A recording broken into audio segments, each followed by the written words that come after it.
jadi edukator, tapi capaiannya beda-beda.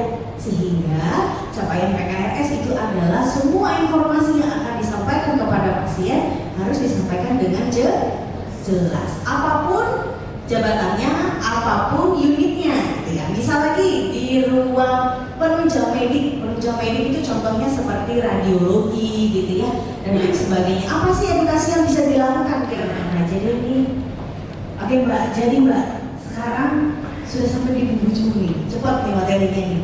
Kira-kira intinya PKRS itu secara singkat menurutmu yang kamu tahu apa? Penyuluhan tentang kesehatan. Oke, kesehatan dan bagaimana cara untuk meningkatkan kesehatannya. Jadi nggak cuma kepada pasiennya aja, tapi juga kepada semua orang yang untuk edukasi kepada seluruh masyarakat supaya mereka tetap sehat. Oke. Selamat berproses di Rumah Sakit Indriati. Salam sehat dari Dr. Novi. We work for Healthcare Indonesia. Bye bye. Komite Keselamatan dan Kesehatan Kerja ya di rumah sakit. Jadi di Rumah Sakit Indriati Solo Baru ini untuk K3RS bentuknya adalah komite.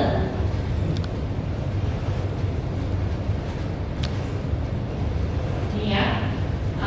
Untuk materinya ada 4 yang akan saya sampaikan. Yang pertama adalah struktur komite K3RS, yang kedua ini pencegahan dan pengendalian kebakaran atau bencana yang ada di Rumah Sakit Indriati Solo Baru itu seperti apa. Selanjutnya ada alur penanganan kedaruratan bencana, dan yang terakhir ini ada pemeriksaan kesehatan tenaga kerja.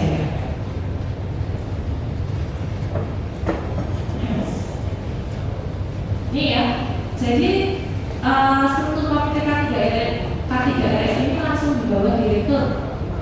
Jadi ada ketua komite K3RS, terus di bawahnya ini ada bidang pengawasan penggunaan dan pemeliharaan peralatan medis, ini elektromedis, staf elektromedis. Yang kedua ini bidang pengawas proteksi dan keselamatan radiasi, ini khusus unit yang berradiasi, dan bidang pengendalian kondisi darurat bencana dan kebakaran. Selanjutnya ini ada bidang pengawasan pemeliharaan sarpras ya, sarpras non medis, ini alat-alat utilitas. Dan selanjutnya ada pengelolaan B3 dan kesehatan lingkungan. Next. Ini ya pencegahannya, ini termuat dalam Permenkes nomor 66 tahun 2016, khususnya pasal 7 ayat 1 ya Bapak Ibu, terkait pencegahan dan pengendalian kebakaran. Jadi kenapa di sini harus di samping liftnya ini juga ada emergency buttonnya. Jadi ketika kebakaran otomatis emergency buttonnya ini akan dicas. Next. Ini untuk alat pelindung dirinya, kita ada fire trolley. Ini isinya adalah baju tahan api dan baju tahan panas lengkap beserta oksigennya ya. Next.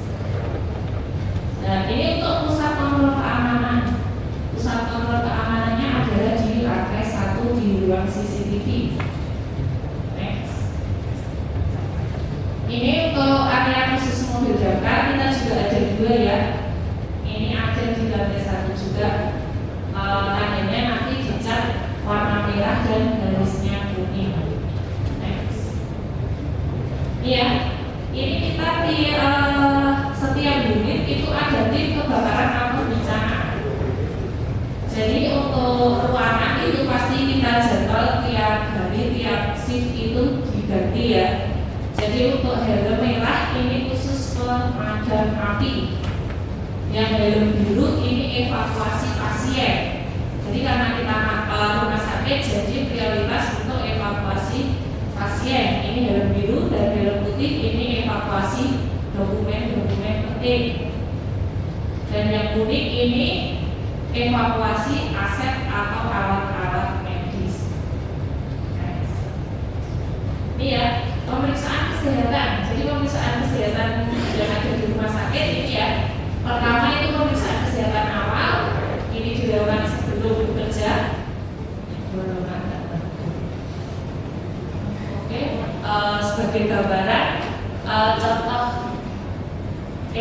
situasi pasien yang ada di rumah sakit Indriati, saya ini ya videonya ya.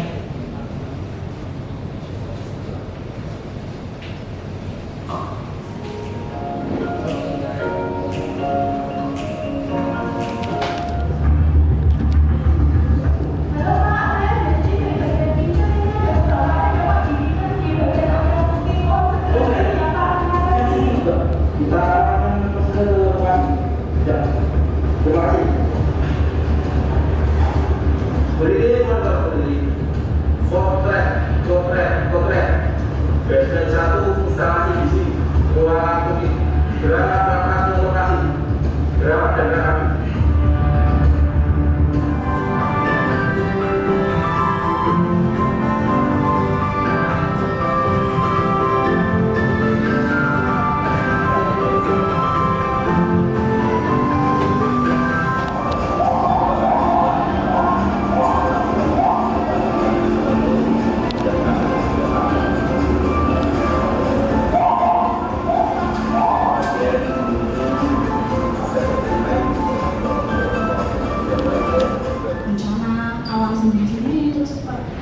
Keadaan darurat sendiri-sendiri atau dijadikan satu. Terus untuk tadi ya keadaan darurat atau nanti tetap dibagi-bagi, ada yang kebakaran sendiri, ada yang ini sendiri kayak gitu. Jadi ada HVA dan HSI. KMRS ya, Komite Mutu di Manajemen Resiko, itu dilakukan 1 tahun sekali. Jadi itu diidentifikasi. Itu nanti induknya dari Komite Mutu. Jadi dari Komite K3RS sudah terpilih 3 resiko tertinggi. Nanti yang audit siapa? Nggak mungkin kan K3RS menjalankan sendiri tanpa audit. Jadi nanti proses penjalanan itu nanti dari Komite Mutu Rumah Sakit. Wajib ya, wajib IHT 1 tahun sekali, dan untuk orientasi karyawan baru ini wajib juga. Jadi nggak cuma untuk IHT 1 tahun sekali, tapi untuk karyawan sebelum masuk itu wajib orientasi. Jadi setiap karyawan itu wajib bisa ya. Kayak biasanya kebakaran. Nah kalau saya mau tanya, kalau di Indriati itu simulasinya itu setiap berapa tahun sekali atau berapa bulan sekali? Lalu evaluasi apa sih yang didapat ketika simulasi tersebut? Bencana eksternal, bencana internal otomatis yang genset ruang chiller. Nanti monggo Mbak Dewi.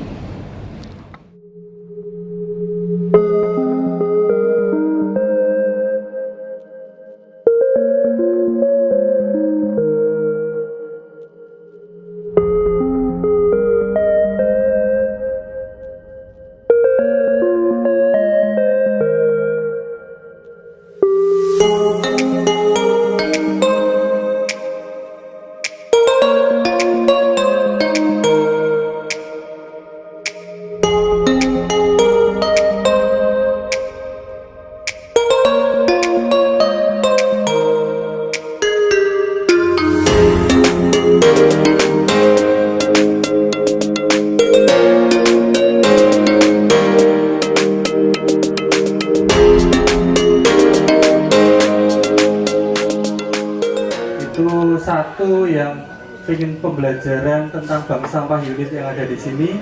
Nanti setelah itu nanti kita ada breaking sebentar guys. Kalau sambil sehabis sholat asar seperti itu. Setelah sholat asar nanti di sini ada tradisional wiwit panen. Jadi pemetikan padi sebelum sambil menikmati di pinggir sawah dan makan sore seperti itu. Nanti bisa sarasian di sana, mungkin bisa memberi masukan kami apa yang kurang ke kami atau mengucapkan terima kasih atau gimana ya. Dan dulu dari pengelola desa wisata Mulur Tirta Amarta, mohon izin tadi dari sini kami mengelola lingkungan ini, bagaimana kita bisa membuat lingkungan ini berpengaruh dengan kesehatan masyarakat, dan segala hal yang berkaitan dengan kesehatan itu kami siapkan di rumah sehat ini, begitu Bapak Ibu. Untuk program kita di Desa Wisata Mulur Tirta Amarta sendiri itu basicnya adalah experiential learning seperti yang sudah disampaikan oleh Mas dari saya. Sekian dan selamat menikmati di desa kami, Desa Wisata Mulur Tirta Amerta. Assalamualaikum warahmatullahi wabarakatuh. Terima kasih sangat. Bu Ini dan ibu-ibu semua kayaknya sudah PW ini ya. Sudah Buati, Bu Yulis, Bu Diana, Bu Dewi dan Bu Ahli serta Bu Lulu serta rombongan adik-adik semuanya. Puji syukur kehadirat Allah SWT yang mana dengan limpahan rahmat, taufik dan hidayahnya dan masyarakat sudah diterima dengan baik di desa ini. Dan kami membawa rombongan sejumlah 51 orang mahasiswa dan 11 orang Bapak Ibu dosen desa wisata ini mengembangkan ekowisata ini berbasis edukasi ya tadi ya, public health yang profesional. Sementara itu dari kami segala kekurangan mohon dimaafkan dan kelebihan sudah mini SDK matur nuwun sobat.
bersama tim dari BUMDes, Ibu Direktur di sini juga wonten, dan juga Bapak Ibu yang ada di sebelah sana yang sedang menyajikan produk adik-adik mahasiswa yang insya Allah memiliki niat baik untuk belajar bersama-sama silaturahmi ke sini. Yang pertama tentunya silaturahmi mengenal lebih dekat tentang dua unsur saja Mas, tetapi harus semua unsur harus semuanya bergerak.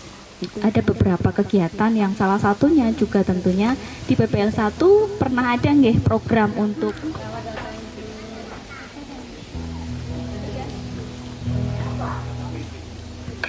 silakan sampai kemana-mana menjadi narasumber di mana. Kakak-kakak mahasiswa dan mahasiswi, selamat datang di Desa Pojok Mulur. Inilah potret dari Mulur ya, yang menjadi desa wisata luar biasa. Ini perkembangannya ini perlu kita contoh. Saya tidak akan panjang lebar. Kenapa ini saya buat seperti ini? Ini bisa kenceng, nyakot gitu dengan ini.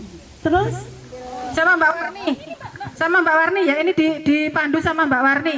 Ini begini dalam setiap tim.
kemudian dalam berbagi ilmu, kemudian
yang semula seksi berubah menjadi tim kerja, Pak, menyesuaikan dengan nomenklatur Permenkes pusat. Jadi kalangan mudah-mudahan ini bisa membawa keberkahan bagi kita semua. Dan mohon maaf bila mana dalam penerimaan saya dan teman-teman sekalian yang berada di wassalatu wassalamu ala asyrofil anbiya'i wal mursalin wa ala alihi wa sahbihi ajma'in. Marilah kita sejenak menundukkan kepala kita, menundukkan hati kita, membuang sifat kesombongan kita. Kita bermunajat kepada Allah Subhanahu wa Ta'ala. Semoga acara pada hari ini diberikan kelancaran, kesehatan, dan keselamatan. Pada kesempatan ini kami akan memimpin doa secara Islami. Bi rahmatika ya arhamar rahimin walhamdulillahi rabbil alamin. Allahumma ghfirli wa li walidayya warhamhum warhamhum rabbayani syai'an. Allahumma ghfirli للمؤمنين والمؤمنات والمسلمين والمسلمات وحياتهم والأموات. Ya Allah, ya Rahman, maka ya Allah, kata-kata yang pantas kami ucapkan kehadiran-Mu tanpa kata syukur alhamdulillah. Semoga kegiatan ini Engkau berikan rahmat dan hidayah. Kegiatan ini memberikan barokah dan manfaat bagi kami.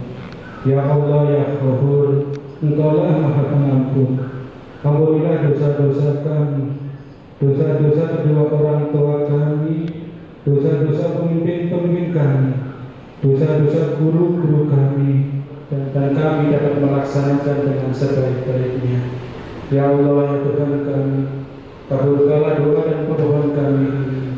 Allahumma anil haqqa haqqa warzuqni tiba'ah wanil batila batila warzuqna tinabah. Rabbana atina fid dunya hasanah wa fil akhirati hasanah wa qina adzabannar wa qina adzabannar. Walhamdulillahi rabbil alamin. Tempat saya di Grup tadi dulu kerjanya di sekitar situ. Ini ya, saya mencoba untuk di hari ini tadi terkait dengan transformasi KKP ya, karena kalau balai besar itu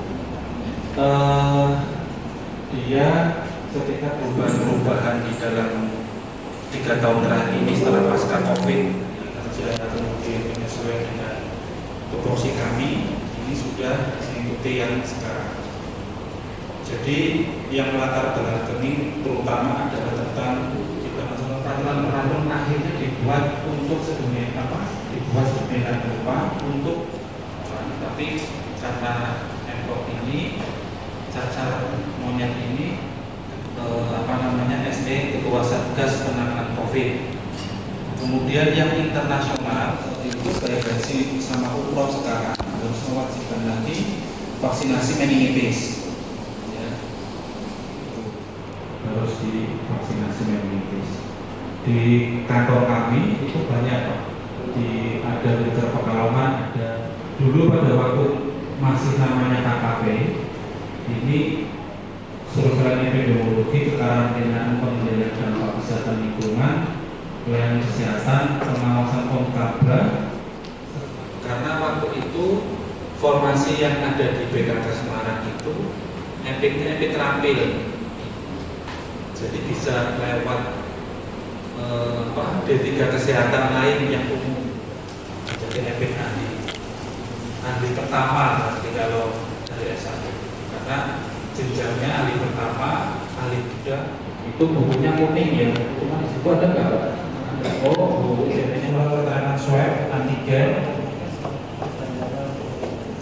SE Kepala Satgas COVID, kemudian dari Kementerian Kesehatan juga keluar dari Satgas COVID-19 waktu itu. Jadi Kasatgas COVID-19 itu dari BNPB waktu itu. Cuma anggotanya ada Kementerian Kesehatan, Perhubungan, penumpang yang sakit atau hamil atau tidak, atau dengan wheelchair. Nanti biasanya dari ground handling yang bagian check-in itu akan layak terbang atau tidak. Kalau layak terbang, kita terjunkan layak terbang. Kalau tidak layak terbang, maka kita keluarkan tidak layak terbang. Kayak kemarin case yang dulu kita pernah membagikan dan menjelaskan HAC Pak, Health Alcard. Pada waktu zaman COVID itu diberikan Health Alcard untuk waspadaan kesehatan. Ini gambar-gambarnya ya, cukup menantang kalau yang di belakang. Kita mau periksa kapal, naiknya pakai tangga monyet Pak. Jadi ada beberapa case yang harus kita periksa di tengah. Ini sepintas saya cerita terkait dengan pemeriksaannya, nanti di layar muncul suhunya, inspeksi pesawat dan desinfeksi ambulan ketika ada kasus. Ketika ada kasus, kemudian yang berat itu di tahun 2022 kemarin ya, karena waktu itu jamaah haji sampai yang tahun ini itu dengan istiqomah berbeda di tahun 2022-2023. Ini meninggalnya cukup banyak. Langsung notis ke BKK, SIP-nya berapa, biasanya 2-3 baris ke depan ke belakang kita kolongi Pak, baik di ambulan maupun di pesawat. Ini contoh karya yang tadi dibagikan dan kelihatan. Isi ke laporan SKDR yang punyanya subdit laporannya, kemudian tebusannya notisnya ke Dinas Kesehatan Kabupaten, kemudian nanti diterima oleh PHOC, office-nya ya. Kalau panjenengan masih ingat, 2003 belum lahir lagi ya? Sudah lahir ya? Sudah lahir ya? Tadi ada yang ditekankan dari epidemiologi sama sanitarian. Nah, saya ingin bertanya, untuk saat ini mungkin dari khususnya peminatan saya ya, atau mungkin belum ada ya, atau bahkan belum ada sama sekali, yaitu untuk kedepannya itu apakah memungkinkan peminatan-peminatan yang lain yang ada di Kesmas seperti mungkin saya dari Atatan, kemudian dari teman-teman Promes dan lain-lain untuk bisa bergabung di BKK. Terima kasih. Kami biasanya tetap mengusulkan sesuai dengan kebutuhan kami. Memang untuk selama ini yang sering kami butuhkan adalah formasi dokter, kemudian perawat, sanitarian, etik, dan entomolog. Ini yang sering tiap tahun itu sering dari BKK ini yang mengusulkan. Profesinya atau jabatannya sebagai analis kepegawaian atau analis administrasi kesehatan. Itu ada satu yang ada di.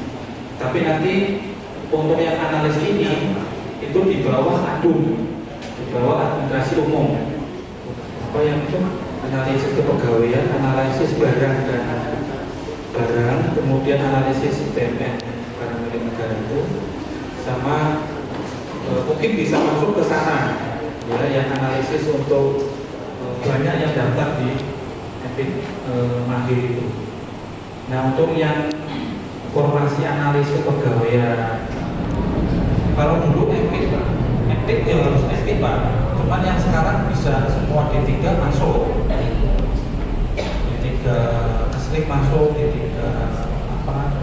masuk, jadi masih, karena nantinya kemungkinan ada pelatihan lagi untuk yang Epic Mahir ya. Itu ya Pak ya. Itu yang dicari sebagian besar jabatan adalah S1 Kesehatan Masyarakat. Jadi bukan nggak langsung fokus ke peminatan. Jadi nggak S1 etik itu nggak, tapi S1 Kesehatan Masyarakat. Jadi yang dibuka adalah formasi S1 Kesehatan Masyarakat. Jadi nanti ketika masuk ke S1 tersebut bisa jadi teman-teman semua adalah lulusan S1 Kesehatan Masyarakat, tetapi jabatannya walaupun peminatannya dulu AKK nanti bisa jadi EPI di instansi tersebut gitu. Jadi itu kalau untuk EPI, prokes dan sebagainya mungkin sampai dengan tahun ini itu hanya sebagai jabatannya saja.